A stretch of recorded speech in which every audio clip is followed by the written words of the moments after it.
Boas-vindas a você, você que se interessa por medicina interna. Esse é mais um caso clínico aqui no canal Casos Clínicos Comentados.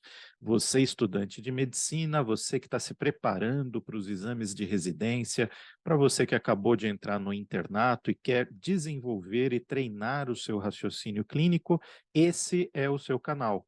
Mas não só para o estudante de medicina, você que já é médico, você médico residente, você que quer se atualizar, que quer treinar o seu raciocínio, aqui a gente tem uma vez por semana um caso clínico novo, um caso estruturado, para você raciocinar a fisiopatologia e os diagnósticos diferenciais. E o nosso caso clínico número 6 é de um homem com dor abdominal.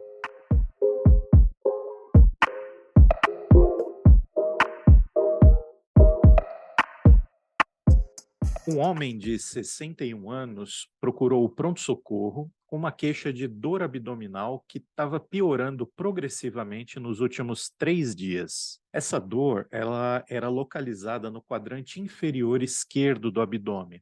Ela começou como uma dor tipo cólica, uma dor intermitente, e agora essa dor ela se tornou constante. E ele classifica essa dor como moderadamente intensa. Ele teve náuseas, mas não teve vômitos. No início do quadro, ele teve fezes amolecidas, mas depois ele não teve mais nenhuma evacuação. Ele disse que nunca teve sintomas parecidos como esse e não tem nenhum histórico de doença gastrointestinal. Ao exame físico, ele está febril, uma temperatura de 37,9, uma frequência cardíaca 98 e uma pressão arterial de 110 por 72 milímetros de mercúrio. A inspeção geral, ele não tem palidez, não tem icterícia.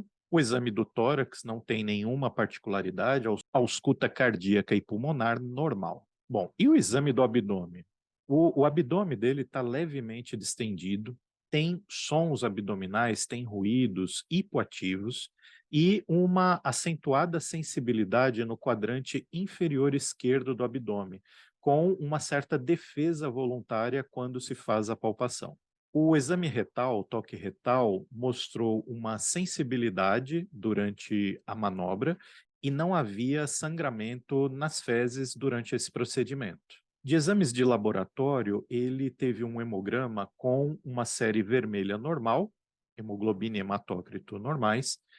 Os leucócitos estavam levemente aumentados, 11.800 por milímetro cúbico, com 74% de células polimorfonucleares e 22% de linfócitos. Foi feita também uma radiografia do abdômen e que não existia sinais de pneumoperitônio e havia um padrão inespecífico para os gases intestinais.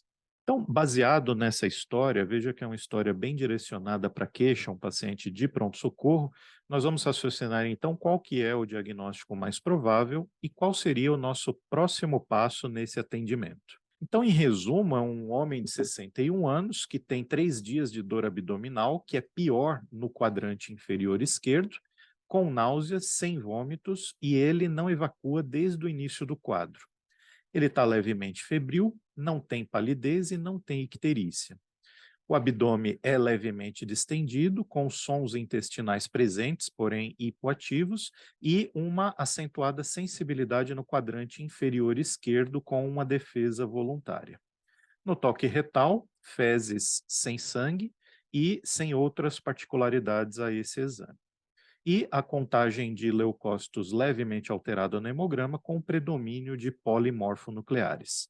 E, além disso, uma radiografia de abdômen que não mostra alterações agudas. Esse é um caso para a gente raciocinar um diagnóstico bem rápido, direto, um paciente de pronto-socorro, sem grandes complicações, sem risco imediato à vida, mas que vem com uma situação que nós precisamos, de fato, intervir com uma certa agilidade e que não teve nenhum traumatismo, não teve nenhum quadro agudo, apenas uma doença que vem evoluindo ao longo dos últimos 3 dias. O diagnóstico mais provável para esse paciente é uma diverticulite aguda. O padrão de dor desse paciente, ele sugere um processo intestinal porque ele teve náuseas e parou de evacuar desde o início do quadro. Essa febre baixa também é consistente com a diverticulite aguda. Para um paciente idoso, uma colite isquêmica também seria uma hipótese diagnóstica a ser considerada, mas geralmente ela está associada com sinais de sangramento, enquanto a diverticulite não tem. A diverticulose, ela é uma condição muito comum. Ela afeta de 50 a 80% das pessoas com mais de 80 anos. Os divertículos são, na verdade, pseudodivertículos porque eles se originam de uma fraqueza no revestimento muscular em que existe a penetração vascular no músculo liso do intestino. Então, as paredes desses pseudodivertículos, elas não têm as camadas musculares que cercam o cólon. Por isso que, tecnicamente, rigorosamente, são pseudodivertículos. Eles normalmente têm de 5 a 10 milímetros de diâmetro e eles aparecem principalmente no cólon distal. O surgimento dos divertículos ele tem sido associado a uma falta de fibra na alimentação, levando a uma alteração do tempo do trânsito no cólon e um aumento da pressão intraluminal. A maioria dos pacientes vai permanecer assintomático talvez pela vida inteira, mas alguns pacientes vão ter sintomas crônicos, semelhantes a de uma síndrome do intestino irritável, que é caracterizado por dor inespecífica na parte inferior do abdômen e que é agravada pela alimentação e com um alívio ao evacuar. Eles podem apresentar sintomas agudos, que podem ser confundidos com diverticulite aguda, mas sem a evidência de uma inflamação depois que você faz exames complementares, como, por exemplo, o hemograma ou outras provas inflamatórias. Essa dor, ela é chamada de doença diverticular dolorosa sem diverticulite. As complicações da diverticulose, elas incluem a diverticulite aguda, hemorragia e obstrução. A hemorragia diverticular é uma das causas mais comuns de hemorragia digestiva baixa em pacientes com mais de 40 anos e geralmente se apresenta com uma dor e sangue vermelho vivo nas fezes. O diagnóstico pode ser fechado pelo achado dos divertículos na endoscopia. A maioria das hemorragias diverticulares ela é autolimitada e o tratamento é apenas de suporte, com fluidos intravenosos e a reposição de sangue se necessário. O tratamento da diverticulose consiste em medidas dietéticas, com um aumento de fibras na alimentação. Já na diverticulite aguda, que é a complicação mais comum da diverticulose, ela acontece em 20% dos pacientes que têm divertículos. Os pacientes geralmente apresentam uma dor abdominal aguda e sinais de irritação peritoneal, que se localizam justamente no quadrante inferior esquerdo, como é o nosso paciente. A fisiopatologia proposta para a diverticulite aguda é que pequenas partículas de fezes mais duras, os chamados fecalitos, eles podem obstruir o colo do divertículo e causam a inflamação com uma diminuição do fluxo venoso. E isso favorece um supercrescimento bacteriano no interior desse divertículo, o que acaba levando a uma abrasão e perfuração da parede do divertículo, que já é uma parede mais fina. Essa complicação, que é a perfuração do divertículo, é classificada em 4 estágios, de acordo com a extensão da inflamação e com o tamanho da perfuração. No estágio 1, a perfuração é pequena e é restrita a um abscesso apenas no entorno do local da perfuração. No estágio 2, esse abscesso ele já é distante do local da perfuração e ele pode ter uma extensão retroperitoneal ou pélvica.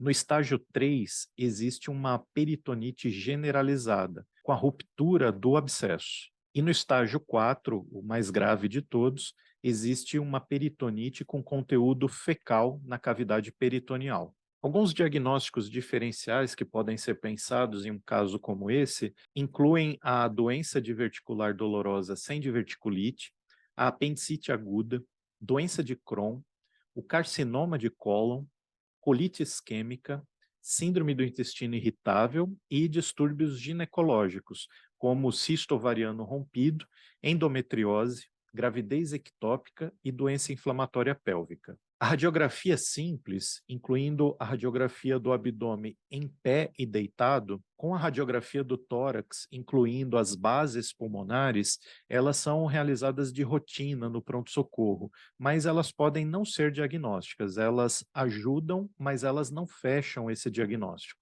Mas a radiografia é bastante útil para identificar se o paciente tem pneumoperitônio. Enemas e contrastes são contraindicados nos pacientes com suspeita de perfuração, porque o derramamento de contraste na cavidade abdominal é uma complicação catastrófica. A endoscopia também é relativamente contraindicada na fase aguda, principalmente para excluir a neoplasia do cólon, que pode ter achados semelhantes em estudos de imagem com um estreitamento luminal e da parede do cólon. A tomografia computadorizada do abdômen normalmente é a modalidade de escolha preferida para o diagnóstico de diverticulite, se houver uma alta probabilidade pré-teste de suspeita clínica. Achados consistentes com diverticulite na tomografia incluem a presença de gordura pericólica, espessamento da parede do intestino para mais de 4 milímetros ou um achado de abscesso peridiverticular. Em relação ao tratamento, os fatores que fazem a gente pensar na internação hospitalar, eles incluem a necessidade de medicação intravenosa para controle da dor. E também quando existe sinais de irritação peritoneal, a presença de outras morbidades e uma incapacidade de tolerar a alimentação via oral, ou ainda a presença de alguma complicação que pode requerer uma intervenção cirúrgica, como um abscesso ou uma peritonite. Mas os pacientes também podem ser tratados em nível ambulatorial.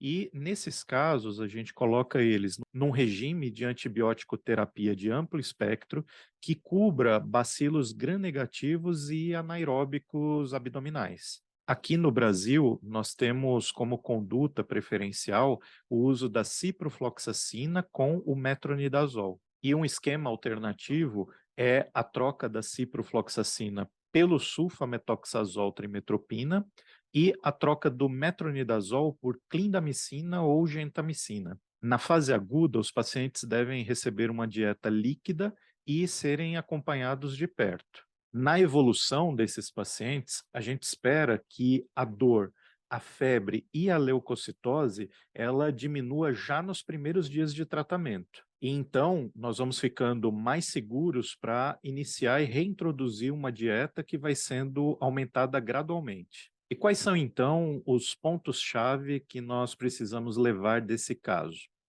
O primeiro deles é que a diverticulite aguda geralmente se apresenta com uma dor no quadrante inferior esquerdo, febre, leucocitose e constipação.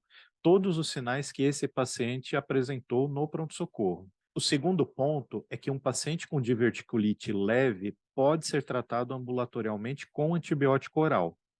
Casos mais graves vão precisar de internação hospitalar para antibiótico-terapia intravenosa e repouso intestinal e administração de líquidos intravenosos. E o terceiro ponto é que a diverticulite ela pode ser complicada com perfuração, gerando peritonite, abscesso pericólico, formação de fístulas e, frequentemente, estenoses com obstrução do cólon. Esse foi o nosso caso clínico número 6. Eu espero que você tenha gostado, revisado a fisiopatologia e eu espero você na próxima semana. Até lá!